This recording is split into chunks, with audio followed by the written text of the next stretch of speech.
Okay guys, so when we go inside we have 5 things to get.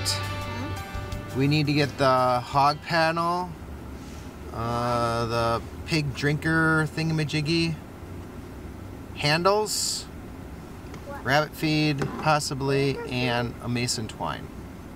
And then head out to the acres to clear away a little bit so we're prepped for a few days from when we get more help from the family.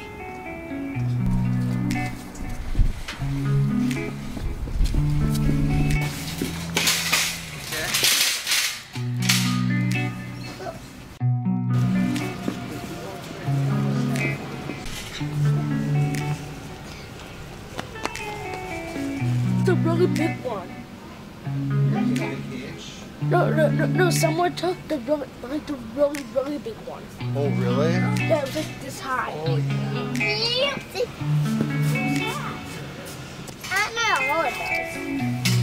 Oh, wait, this was a wire. This was a wires? Yes.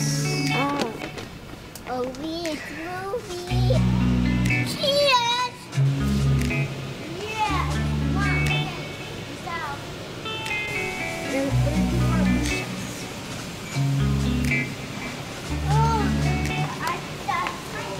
open it on.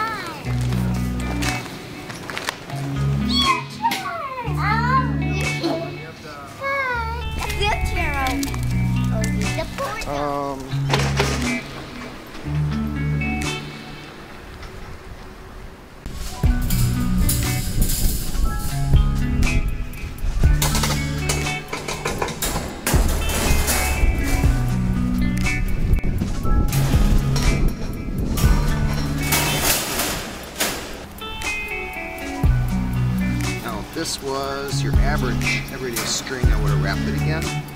But this string is made of plastic. So you can tie that one there. We have picked up our supplies and headed over to the acres now, where we're going to be doing some clearing of a few branches or possibly small trees wherever the line is going to be for our fence line.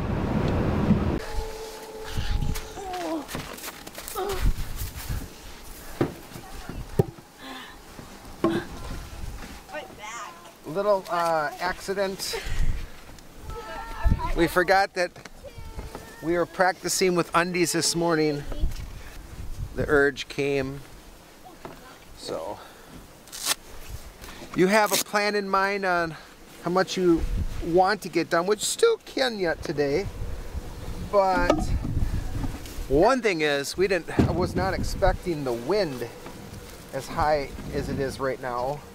It's really windy. It's sunny out, but it's really windy. So I'm guessing the feel like is probably low teens or even lower. But we still have time. The kids almost have all the posts unloaded. So it's way colder here than it is at home. Right, Ezekiel? Yes. It was like sunny out when we were at home. Yeah, it's the wind. You hear it howl? Yeah.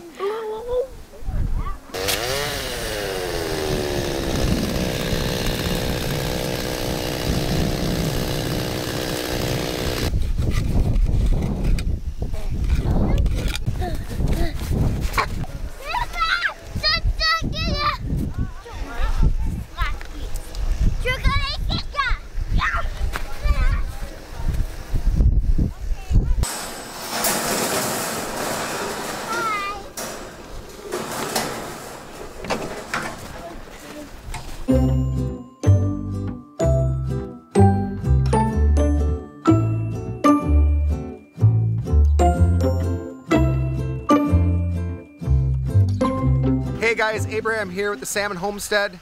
Today, Renee and I and the family were over here at BreadBasketFarm. BreadBasketFarm. It's a micro farm, you know, it's a farm in progress, so. Yeah, and so he's just given us a great tour. Jonathan, what were some of the things that you showed us and will be showing us on the farm? Yeah, so I mean today, just showing you our property. It's winter obviously in Wisconsin, but we have just under 4 acres here, and I love that we can do so much on this little bit of space. People think of a farm, sometimes they think of hundreds of thousands of acres. No, you can grow a lot of food, raise a lot of great food, and have a lot of fun on just a few acres. So we have a small orchard we have in the front of the property. We have some different cider trees, elderberries, some fruit trees. We started that a few years ago. And then in the southern part, we have a high tunnel. So we got that through an NRCS grant, which is awesome. We have, you know, tomatoes, peppers, all sorts of stuff growing there during the season. And then right now we have some chickens and ducks there, just to help overwinter them. We have other plots we had, other veggies we grew out there, and really just celebrating this old farmstead. It was built in 1900, this house, and we don't live out here yet, but just found little techniques and shortcuts, things that we can do to not have to live here, but also make sure we can get food here and other things, and grow great food for our community, but also enjoy it with our family.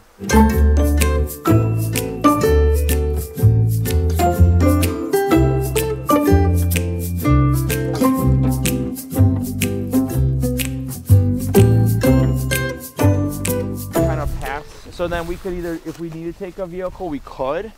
It'd be a little snug, but at least an ATV or consistency, you know, so we can visualize things, but also uniformity, and also for hose running out, it helps us at least, but we're definitely not experts. We're trying to see what could make it easier for us. There's a lot of things we can't control, and there's some things like, well, if we can eliminate that and have it set up that way, it's going to help us. We just haven't been able to fully, we don't live out here too, so it's like, but anyway, it's a work in progress. But. Hold almost a month's worth of food. So we put in, I have a labeled how much, like, so here, you want to come see the name? This is so easy. Okay. This is up to here, this would be 4 bags worth, so that's 160 pounds worth. Oh, okay. So we put this in, so we figure, because it's like 0.3 or 0.25, 0.3 pounds of, per chicken. And ducks need a little bit more, I think they're like 0.4-ish. So they just kind of free range all day when they want. And then we find that we go through about a bag a week or so-ish, and then they can also scrounge around other seeds or whatever they want, and it's kind of, at a minimal, we might put 1 here a week, or otherwise we just dump 3 in. So it's just that easier. And this will keep it warm. They see they keep rotating this thing. But I mean, this is awesome because, you know, I'll make this myself. This was a food grade water one. I wish I didn't cut it as deep in here.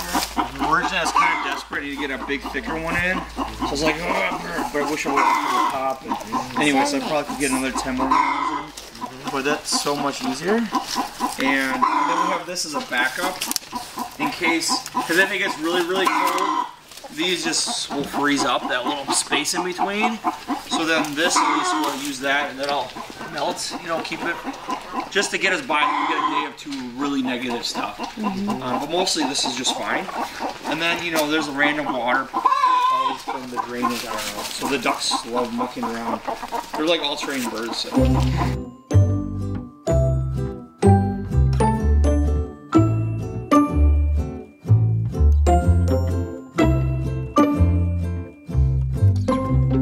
That's terrific. Yeah, we enjoyed walking around and taking a lot of tips here. And like you say, you can't always be there. So what are things you do to set up to make it that it's still good for the animals or the plants, and then you come back a day or 3 later and it's still growing well, for you. So all right. Well, thanks a lot, Jonathan. It was fun. Thanks for visiting. Always fun to see you guys. Yeah, you keep too. growing that beard too. Right, that's one of the things we grow out here too, with my beard. But yeah.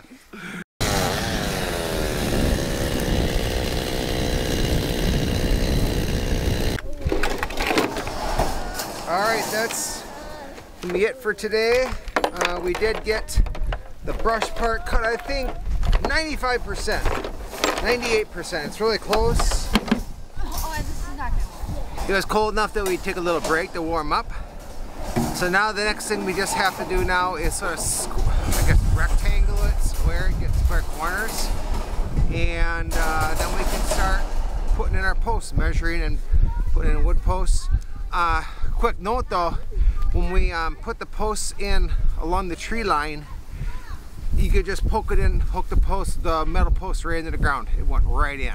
But then when I came out into the field area, that I couldn't get in. I don't know if that means it's 2 inches or what. I figure a hammer will be able to put in the rebar, but yeah, but over there by the trees, yep, rebar just goes right in the ground without any effort. Just, whoop, and it's it. So we know we'll be able to run that in a few days.